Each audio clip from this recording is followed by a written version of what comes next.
What's going on, everybody? We are one day or one night away now from SummerSlam. The go home SmackDown happened, and it had some ups and downs throughout this show, like every other WWE show. SmackDown's still not the best overall show. The crowd was not really into a lot of this show. There was some action, some disappointments. We'll talk about it all and more. I'm joined by QJ. QJ, you ready to talk some SmackDown tonight? Let's do it. So the show kicks off with Finn Balor. He comes out there. Obviously, him and Sami are having the number one contenders match. But we'll start off talking about Giulia. And I heard a lot of people talking about it before we watched SmackDown how she got just destroyed by Last Legend. It was a qualifier for the final spot in the ladder match at SummerSlam for the interim championship. Match went about 2 or 3 minutes, and it was over. Looked up, and the match was over. The crowd was not into this match at all. Last Legend did some cool stuff. They did not care at all about this match. I don't know if it's about them just not caring about the wrestling part of the show. I mean, this crowd just wasn't into a lot of the wrestling. I don't know what it was. They didn't care about JD and Phoenix. They didn't care about the tag team title match. They didn't care about this. They were just like sitting on their hands, like, yeah, let's get on with the talking. But Last Legend and Giulia went on about 2 or 3 minutes. Giulia got squashed. She got destroyed by Last Legend. And a lot of fans like myself are upset because Giulia, it's been a rough ride for her on the main roster. I don't know what the deal is with her booking. I don't know if WWE just gave up on her and just stopped caring. It's been a weird booking scenario for Giulia. She was such a big deal in Japan. She comes to NXT, was a huge star down there. Her and Stephanie Verkera were both the two main women that come out of NXT at that time period. And obviously, Stephanie's had her success, and then Giulia's held a United States championship. But to see her lose this quickly, it's not a good sign. So I know you haven't seen a ton of Giulia. I know you tune into SmackDown. She's on the show here and there, but like, what were your overall thoughts when you saw her pretty much lose in 2 3 minutes? Yeah, pretty disappointing, man. That's sad that went that route. It was so big, like I said, so big in other companies, and then come here, it's like she just gets squashed like that. I don't know, man. This company's what I mean, it's a joke. They gotta get right, man. They gotta get better than that. Cause we know what these people could do in the ring. Yeah, I mean, Giulia's one of the best wrestlers. I know it's not about wrestling in WWE. Clearly, we Uh-huh. could put Danhausen on TV 20 times a night, but like, man, I could see her getting released soon. And honestly, maybe that's the best case scenario for her. I don't know, but it's not been a fun ride. Blakeman Rose not had a fun experience on the main roster either. It's just like they sign all these people, and NXT, they're big stars, and they get up to this main roster, and it's like these writers don't know what to do. But Triple H said, don't blame the writers, though, everybody. Don't blame the writers. Let's just enjoy the show. That's the words of Triple H. No blaming the writers. They don't need the blame.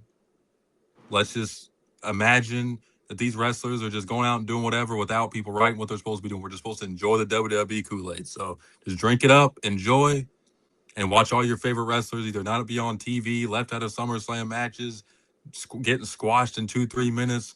Just enjoy it all, people. But anyways, yeah, very disappointing for Giulia. I don't know what to really expect from her at this point. I kind of give it up. I mean, it's just when you get squashed like that, it's just all hope is lost to me. I mean, it's pretty bad. So the show starts off with Finn Balor. He comes out there. He's talking about SummerSlam. He's got a number one contender match against Sami Zayn. Winner faces the winner of Punk and Cody. He's talking about how he's thinking about 2016 and how his match with Seth Rollins went and how it was both the worst night and best night of his career. He won his first world title in WWE on the main roster and his only world title on the main roster. But he also had an injury that made him relinquish the title in 24 hours. And he's been spending 10 years trying to get back to having a moment like that again. Sammy comes out. He's ranting, talking about how he shouldn't even be in this match, how it should be a triple threat at SummerSlam. And, he respects Finn Balor as a competitor. He thinks Finn should have been a 3, 4, 5, 6 time champion, but he's got to beat him at SummerSlam. This is Sammy's moment. Finn had his moment. It's Sammy's time. He calls Punk a hypocrite and the biggest piece of trash in the company. And he said, this is just justice for Sammy. And Finn replies, justice for Sammy? What about justice for me? It's been 10 years. And Finn, keeps talking. And Sammy goes, if it's been 10 years, you might as well give up. And Finn said, it took you 10 years just to get a title shot. And you didn't give up. And they start fighting. And then Gunther attacks them both. And Gunther takes them both out. He's walking up on the stage. He's talking some crap to Adam Pearce saying, "Do I need to take you out as well?" Finn attacks him from behind. Then Sammy gets back into the fold. They brawl. Gunther takes them both out. And then Nick Aldis brawls with Gunther. And that's how we end the beginning segment of this show. A lot going on here. QJ, what do you think about this whole segment with Finn and Sammy and then Gunther and Aldis? Did you enjoy it? Yeah, pretty good segment. They said what they had to say. Yeah, it's crazy. It's been 10 years though. Yeah, I haven't gave him a title and stuff like that. Finn. Yeah, pretty good. They need to have. I feel like they need to start having like more backstage like brawls. They attack each other, set up certain things. You know what I mean? Confront each other backstage. That always got to be in the ring. You know what I mean? Other than that, it was pretty good though. Interesting. Yeah, it's kind of crazy. They put more effort into hyping up these two matches than half the other matches on the show. Like the number one contender match actually has a pretty interesting story. And then Aldis and Gunther, I mean, it's pretty interesting how that match is going to go. So I hope WWE lets Aldis and Gunther go out there and cook. I seen the interview, Aldis getting very emotional talking about this match. He's been, this is kind of his one moment here in WWE. This is his first match. Could be his only match. Who knows? But I know there's people out there who want Gunther to lose. I don't see that happening. But I think Aldis is going to have a very good match against Gunther.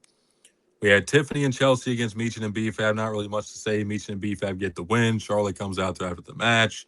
Her and Jade get into it, and she takes out Jade, staying stall. And that's how we wrap up SmackDown. We had a title for title match, Truth and Priest against the War Raiders for the AAA and WWE Tag Team titles. They went at it for a while. Weird ending. They get into a brawl in the corner. They keep hitting each other. They push Little Nate, a.k.a. Charles Robinson, down twice. He calls it the DQ. And then they brawl in the crowd for a while. And then Talatunga and Tamatunga come out and destroy both the tag teams. Haku's with them. He looks like he's going to be their manager now. And they stand tall. So, QJ, are you interested to see Tala and Tamatunga potentially win the tag titles here? Do you think that's the direction they're going to go after all this? Yeah, I feel that's the direction they're gonna go.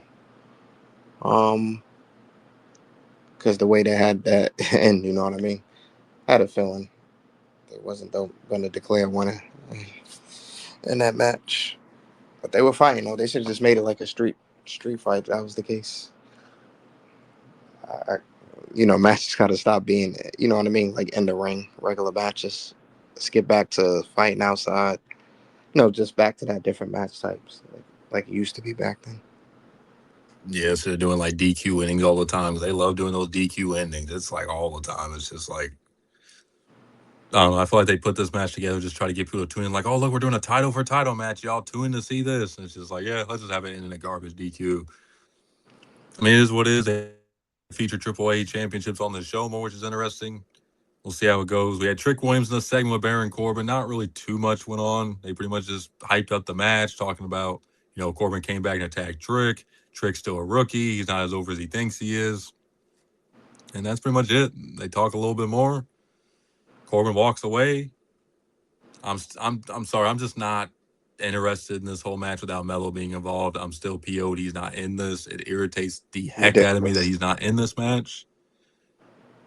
It's just, I don't know. I mean, WWE's handling of Melo and Ilya Dragunov on the main roster is really irritating to me because I remember me and QJ watched their NXT match. And I get it, NXT main roster, two completely different creatives or two completely different bosses, whatever. But like, man, those two I thought were going to be stars on the main roster, Hmm. and both of them they've held some championships, U.S. championship, but like, it's a shame. And Melo posts a picture of Steph Curry on the bench looking frustrated. That's pretty much how he feels right now. Like he got left off WrestleManias, got left off SummerSlam.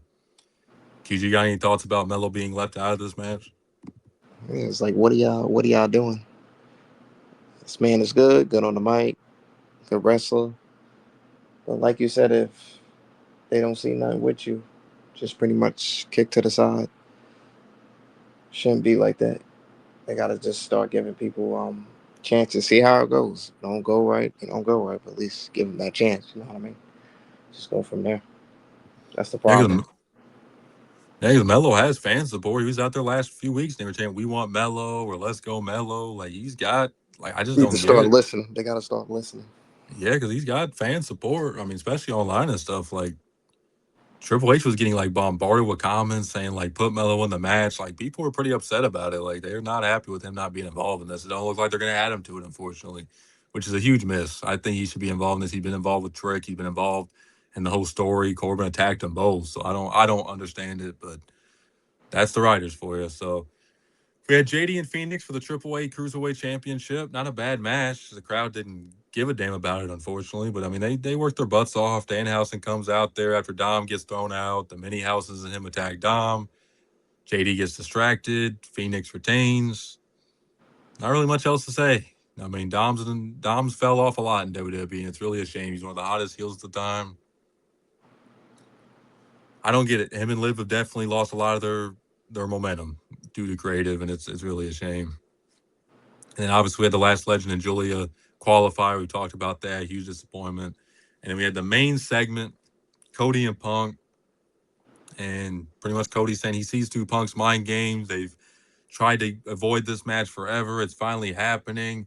Punk's talking about how everybody's hating on him, how he came back and got a free title shot. And what was he supposed to say? No.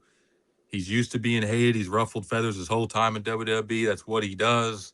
It's about championships, not friendships.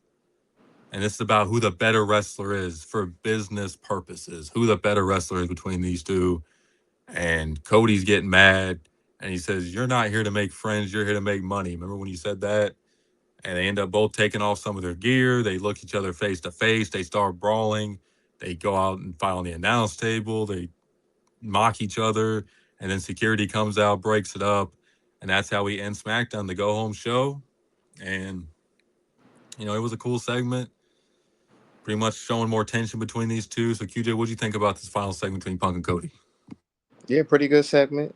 They said what they had to say. Good that they let him have a little brawl right there. I missed that.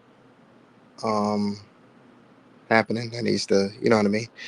Got to get the, story intense, the match hyped up. So hopefully tomorrow, I let them go out there and perform, show them who really is the best wrestler, and let them put on the show. You know what I mean? And hopefully we'll be hearing the fight forever chance, but we'll see on that. Yeah, that'd be some. Yeah, I mean, I just hope they go out there and put on a show. I mean, Cody sometimes it wrestle good, and other times they'll just spam Cody cutters. I hope we get the Cody we saw against Seth Rollins. Hopefully, because this is going to be the SummerSlam main event. I thought him in Solo a few years ago was actually pretty good. I know a lot of people didn't like it, but Cody puts on good matches when he wants to put on good matches. Excuse me. So we'll see. Hopefully, you guys enjoyed our review for SmackDown. I know it probably wasn't the most exciting review we try with SmackDown. Sometimes this show is just kind of blah, but we do have some potential returns on the way with Kevin Owens, Randy Orton, Drew McIntyre. We're one sub away from 2,000 on the channel, so make sure one of y'all hit that sub button to get us to 2,000. We were one away. We also got some memberships coming out. If you are interested in that, for memberships, we're having membership specific shorts, videos, and other things. We got the 199 and 499 deals on the channel as well. So if you're interested in that, go check them out. If you like gaming, me and QJ got some gaming content come out. I got MLB content, 2K content. 2K27 is right around the corner, so make sure to check that out. So always appreciate the support. Peace. Peace.